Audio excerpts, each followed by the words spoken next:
Go ahead. Okay, sir, may I start? Yes, yes. Okay. Good morning, all. I'm Anima Vandari, speaker for the Team ACE, and today I'll be talking about two major topics, biology and biomechanics of tooth movement. Orthodontics comprise of tooth movement in jaw from one position to another to attain aesthetics. Whenever pressure is applied to a healthy tooth for a prolonged time, its surrounding bone remodels. Broadly, there are three types of tooth movement: physiologic, pathologic, and orthodontics or therapeutic. And there are three theories of tooth movement as well, and they are pressure tension theory, blood flow or fluid dynamic theory, and piezoelectric or bone bending theory. Pressure tension theory. It was given by Swartz in 1932 and is the most popular and widely accepted theory.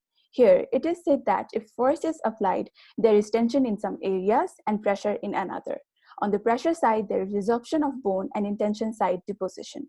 However, the pressure and tension areas vary from location to location, but all that causes remodeling of alveolar bone and ultimately tooth movement.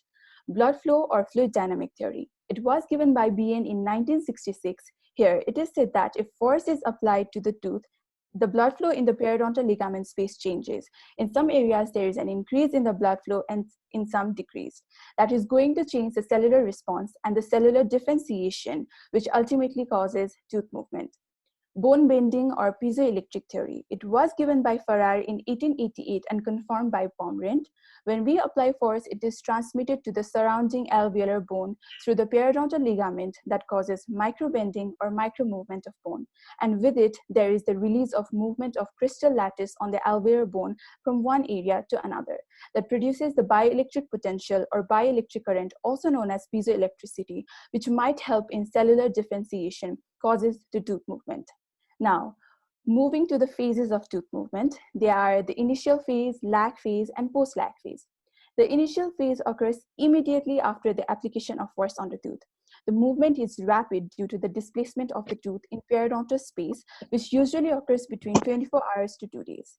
Due to force applied, there is compression and stretching of the periodontal ligament, which in turn cause extravasation of vessels, chemoattraction of inflammatory cells, and recruitment of osteoblasts and osteoclast progenitor. After the initial phase, there is a lag phase in which the movement is minimal. The duration of it depends on the amount of force used to move the tooth. If light forces are used, area of hyalinization is small and frontal resorption occurs. And if heavy forces are used, area of hyalinization is large, resulting in re or void resorption, and a longer lag period eliminates the hyalinized tissue. The post-lag phase movement, in this, the movement of tooth gradually increases and is usually seen after 40 days. Moving forward to the biomechanics of tooth movement. Starting off, mechanics. It is the discipline that describes the effect of forces on bodies, and biomechanics is the study of mechanics as it affects the biologic systems. When more than one force is applied to a tooth, the forces can be combined to determine a single overall resultant. Forces can also be divided into components in order to determine effects parallel and perpendicular to the occlusal plane or the long axis of the tooth. Forces produce either translation, bodily movement, rotation, or combination of both, depending upon the relationship of the line of action of the force to the center of resistance of the tooth. The tendency to rotate is due to the moment of the force, which is equal to force magnitude multiplied by the perpendicular distance of the line of action to the center of resistance. The only force system that can produce pure rotation is couple, which is two equal and opposite non-collinear but parallel forces. The movement of a tooth can be described through the use of center of rotation. The ratio between the net moment and net force of a tooth with reference to the center of resistance determines the center of rotation. Center of resistance depends on 1. Root length and morphology. 2. Number of roots. That is, for single rooted tooth, the center of resistance lies to 25 to 50% of root length. And for multi-rooted tooth, the center of resistance is towards the bifurcation or trifurcation of the root. 3. The level of alveolar bone support. That is, lesser the bone, apical the center of resistance. Based on the duration of the application of forces, it can be of three types. Continuous, the force where its magnitude does not decrease appreciably over time. Example, NITA wire. intermittent force. It declines to zero magnitudes intermittently when the appliance is removed by the patient, example, removable appliance. And interrupted force.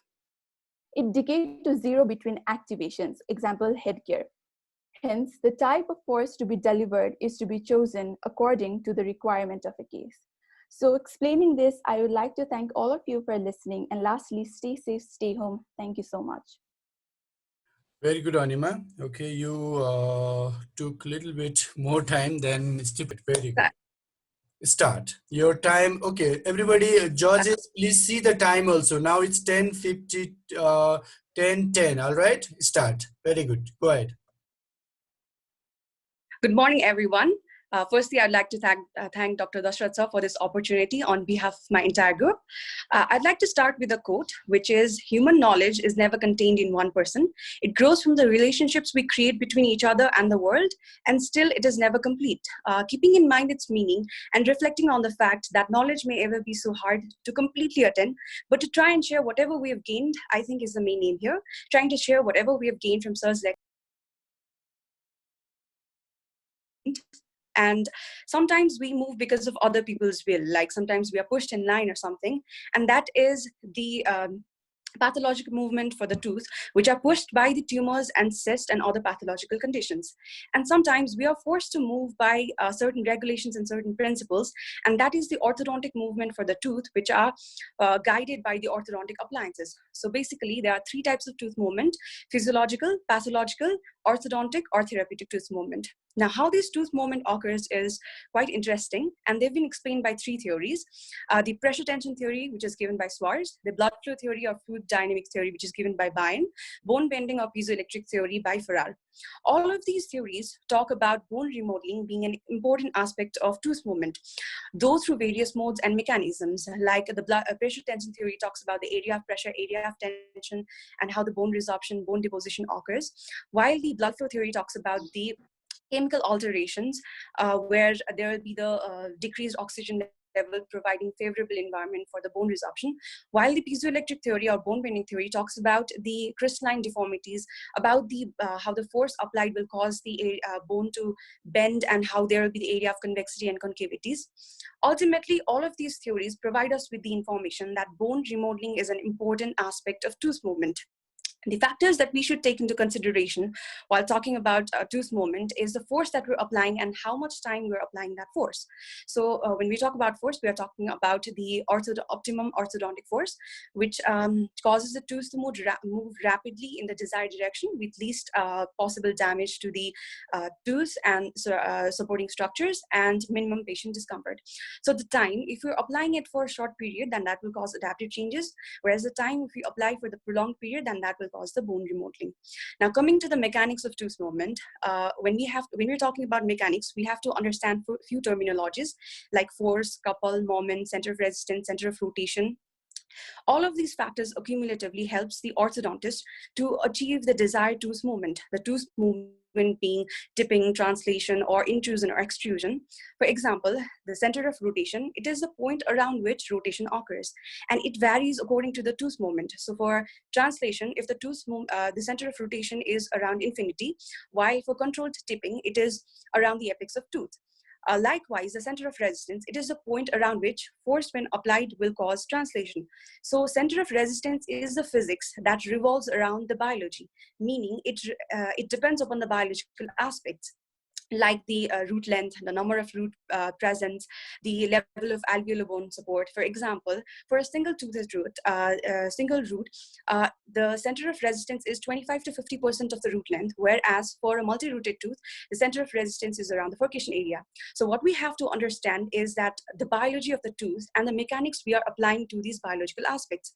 The orthodontic appliances, these obeys the laws of physics, and we as a dentist, we control these laws by generating desired force to achieve our goal. Like the orthodontic movements, which is guided and which is followed by the principles, and it obeys the laws that is given to it. I hope we can all learn from this, and I hope we can all follow the guidance that we've been provided, that is to stay home and stay isolated. Thank you for listening to me today. I hope you have a wonderful day. Thank you. Very good. Very good. Okay, you're right on time. 10:15. We started at 10:10. Okay. Now let's move to another group. Okay, group check. Okay, you will start at 10:16 exactly. All right. Okay, start. Okay. Good morning, everyone. It seems that the tooth movement is simple, but for the movement of the tooth in right as the bone around the tooth remodels, moving of the tooth during eruption, medial or distal drift of the tooth are the physiological movement of the teeth without application of any external forces. Similarly, with the presence of the cyst, tumors, or any other underlying pathology, it can also bring about tooth movement by keeping three things in mind, that is the optimum force, time, and bone remodeling. If the tooth is migrated from its original position, then it is orthodontic or therapeutic type of tooth movement. It should always be remembered that to achieve a desired tooth movement, right amount, that is the optimum orthodontic force, should be applied in right direction. If the force is less, then it results into insufficient tooth movement, and if it is excessive, then it results into damage to the surrounding structures or discomfort to the patient. Schwartz, he described pressure tension theory accounting for the tooth movement, which states that there is resorption of bone in pressure side and deposition of bone in the tension side, which is achieved under the influence of different factors, that is the blood flow, carbon dioxide, oxygen level. Similarly, the theory that describes the tooth movement occurring as a result of alteration in fluid dynamics in periodontal ligament was given by Bean. According to the bone bending theory or the piezoelectric theory, piezoelectricity, it is the phenomenon that occurs in crystalline structure as a result of displacement of electron from one point of lattice to the another. Bending of the bone occurs adjacent to the area of the force applied, in which bone deposition occurs in concavity side and bone resorption occurs in convexity side. There are three distinct yet overlapping stages of the tooth movement provided by Bodystone. In initial phase, there is immediate movement of the tooth within its socket, and it is same for both heavy or light force. And in lag phase, there is little or no tooth movement due to the undermining resorption. In the post lag phase, due to frontal resorption, there is biological movement of the tooth that is mediated by osteoclast. Now it is necessary for us to know how the tooth reacts to the force, which is called as biomechanics. Knowledge of biomechanical principle and governing forces is necessary for the control of orthodontic treatment. So we have to know few terminologies for this. Force. Force is a vector quantity with both magnitude and direction. In orthodontic, the point of contact between the tooth being moved and applied force is very crucial in identifying the resultant direction of the force. Center of mass. It is the point in an object which behaves as whole mass is concentrated in a single point. But when we talk about the teeth, we are talking about the body which is under resistance of the gravity. For such analogous point, it is described as the center of resistance. Center of mass usually lies towards the midline. However, trace is not necessarily in the midline of the object and is a point where if force is applied, body translates. It depends upon the root length, number of roots, and level of alveolar bone support.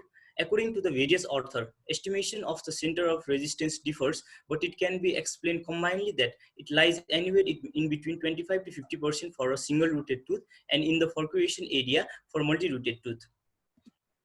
Center of rotation. It is the point around which the object rotates. For actual movement of tooth, there are series of changing center of rotation. In orthodontics, we have many possibilities to move the tooth according to the need of the different movements that can be described according to the location of the center of resistance. Translation. It is the movement in equal direction in same direction. During this time, the center of rotation lies in infinity. Uncontrolled tipping. Crown and root moves in the opposite direction and the center of rotation lies near the crest. During controlled tipping, the crown moves in one direction and the tooth position remains same or is minimally displaced, and at that time the center of rotation is close to the apex, and during torquing or the root movement, the center of rotation lies in the incisal or the occlusal edge. Now moving to the movement and couple. Movement is the measurement of the potential for the rotation and depends upon the magnitude of force and distance from the center of resistance to the point of the force applied. And when two forces of equal magnitude are parallel to each other and face opposite direction, then it is said to be couple. The difference between movement of force and couple is that movement of force is always relative to the point, whereas movement of couple is not relative to any point. The orthodontic force, according to the duration, is classified as continuous, interrupted, and intermittent type of force. Nickel titanium wire exhibits continuous type of force, whereas jack screw exhibits interrupted force, where the initial force is high and later over period of time it declines to zero. An intermediate type of force is seen in case of the appliance. Whenever it is removed, it declines to zero. For example, springs and labial elbow. Finally, to conclude, we can say that in presence of optimum force and duration, physical and chemical alteration occurs simultaneously in tissue remodeling and tooth movement. Thank you. Good morning to my respected teacher and my dear friends. I am Sneha Sapkoda, today here to talk about the biology and mechanics of tooth movement, representing my group, the Sparklers. Now, understanding this topic is very important as it is the base for the orthodontic treatment. There are basically three types of tooth movement: physiological, pathological, and orthodontic. The orthodontic tooth movement is the one we are concerned about.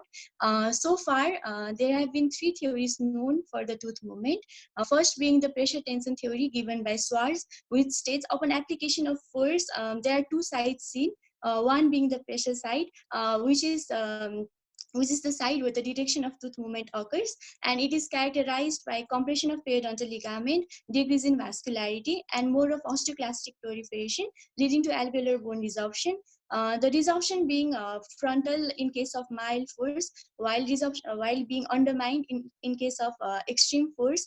On the other hand, there is tension side, which is just as opposite to the direction of tooth movement happening, and it is characterized by elongation of periodontal ligament, increase in vascularity, and more of osteoblastic and fibroblastic proliferation, which leads to alveolar bone deposition, subsequently leading the tooth movement towards the pressure side.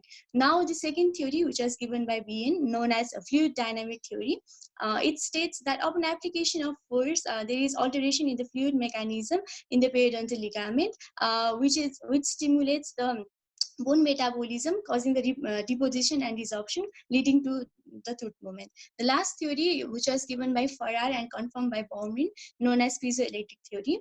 Actually, piezoelectricity is a phenomenon characterized by crystalline material when the crystalline structure is disrupted, leading to the generation of piezoelectric current. However, unlike sustained force, only vibratory force can produce piezoelectric current, and this current triggers the bone metabolism, leading to the tooth movement. Moving on, there are three phases of tooth movement known. First being the initial phase, which occurs within a week or a few days, and it is characterized by rapid tooth movement up to 0.4 to 0.9 mm, followed by lag phase, which is characterized by undermined bone resorption and alienized tissue formation with little or no tooth movement. And the last phase, which is the post-lag phase, which is representative of frontal resorption and rapid tooth movement. As Newton's first law states, an object continues to remain in its initial state of rest or motion unless acted upon by an external force. Similarly, malocclusion can only be treated by appropriate force for appropriate duration generated from the orthodontic appliance. A very important point for us to understand in this mechanics is center of resistance. The center of resistance is a point in a tooth upon which when force is acted upon, it brings about the translation of the tooth along the line of action of force. This center of resistance varies upon the root length, root morphology, and alveolar bone height. It lies in between 1/3 and 1/2 of the root length in single rooted tooth, while in multi-rooted tooth, it lies 1 to 2 mm apical to bifurcation. Similarly, longer the root, apical the center of resistance, and coronal shorter the root, coronal the center of resistance. In addition, there is something known as center of rotation. Center of rotation is a point upon where the object tends to rotate. This center of rotation is also variable in different types of tooth movement. As you know, there are 6 types of tooth movement. In translation, it lies at infinity, while in control tipping, it lies at root apex, and in uncontrolled tipping, it lies near to or apical to center of resistance, and in torquing, it lies at incisal edge. Moving on, there is something we should understand known as moment. The moment is nothing but a rotational force that brings an object to rotate around a fixed point known as pivot. That pivot being nothing else but center of resistance in case of tooth, and is measured by force times the distance between, perpendicular distance between the line of action of force and center of resistance. And similar to moment is something known as couple. Couple is a pair of force which is equal in magnitude, parallel, opposite in direction, but non-collinear. And it also brings about rotation around the center of resistance. Now, ending my talk by discussing the last topic, that is types of force. There are 3 types of force noted. First being the continuous force, which is persistent throughout the treatment. For example, the force given by night eye wire and interrupted force, which is cyclic in nature and decreases throughout the time. For example, the force given by screws, and the last force, intermittent force, that decays to zero when removed by the patient. Example given, the force given by removable appliance. Thank you so much, everyone. Stay safe, stay home. Thank you.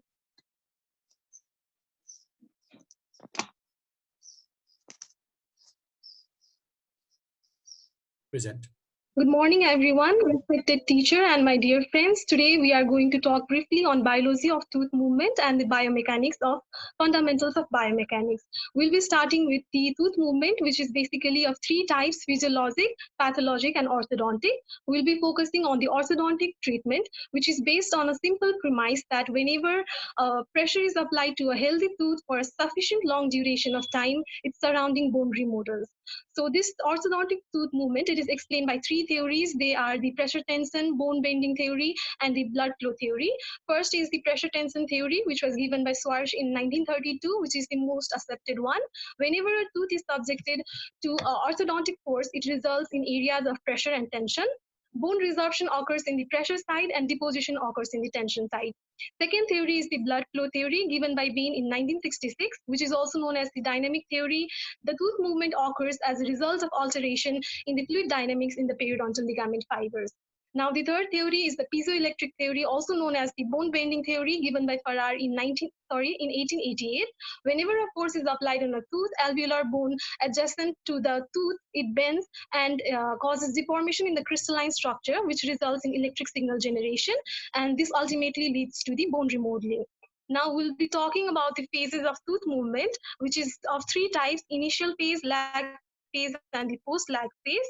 Initial phase, it is seen immediately following the application of force of a tooth, and in this sudden displacement of the tooth within the socket is seen. This phase lasts for about seconds. Then the second phase is known as the lag phase, in which very little or no tooth movement occurs. The cellular components around the area of the interest, they get activated to cause this phase, and this phase lasts for minutes to hours. The third phase is the post-lag phase, which is characterized by the removal of hyalinized tissue and the tooth movement. With this phase, it is mediated by the osteoclast and it lasts for days. Now we'll be talking about bone resorption and bone formation. Bone resorption, it is the bone being removed by various cellular changes at the area of the pressure. It can be of two types: direct and undermining. Direct, or the frontal bone resorption, in this type of resorption, the osteoclasts are formed directly along the bone surface in the area corresponding to the compressed periodontal ligament. And this is possible only if the force is in close proximity to the capillary pulse pressure, which is 20 to 26 gram per centimeter square of the root surface area. And this is the optimum orthodontic force given by Opium and Schwarz. Optimum orthodontic force, this is the force in which this force moves the teeth rapidly in desired direction with the least possible damage to the surrounding tissue. Now, second type of resorption is the undermining or the rearward resorption. It is usually seen in the cases of AV forces. In this, due to the compression between the root and the alveolar bone, there is compression of periodontal ligament fibers, which causes shrinkage and the disappearance of the cell nuclei, which is known as hyalinization. And after several days, the periodontal ligament cells from the undamaged area and the osteoblast from the adjacent bone marrow tissues, they remove the bone adjacent to the necrotic periodontal ligament cells, and this causes the undermining resorption. Now, talking about bone formation, which is a result of deposition of osteoid by the osteoclast. In order to learn about this orthodontic tooth movement, we should know about some fundamentals of biomechanics. Biomechanics is a study of mechanics as it affects the biological system, and we should know some terminologies for this, like the center of resistance. It is the point at which resistance of tooth movement is concentrated. It depends on the root length and morphology, number of roots, and the level of alveolar bone support. According to Profit and Nicolai, for a single rooted tooth, it is at about 50% of the root length. For multi-rooted tooth, it lies in close proximity to the furcation areas.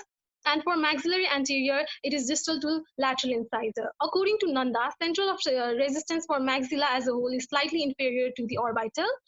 It can shift apically in case of alveolar bone loss, or it can shift coronally in case of the resorption. Now, another term is center of rotation, which is a point around which an object rotates. It can vary accordingly. Like in case of controlled tipping, it can be at the root apex. In uncontrolled tipping, it is between center of resistance and the root apex. In case of torque, it is at incisal A's, and so on.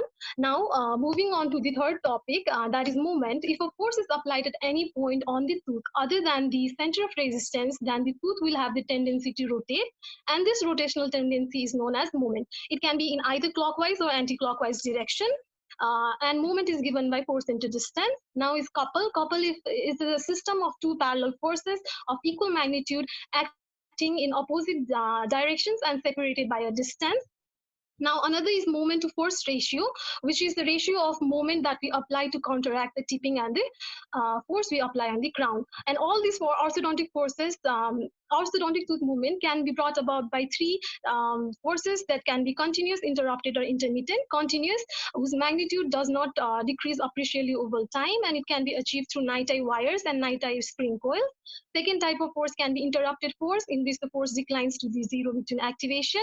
It can be achieved through screws and separators. And third is the intermittent one, in which the force declines to zero intermittently, and it can be achieved through patient-activated appliances like removable plates, headgears, and elastics.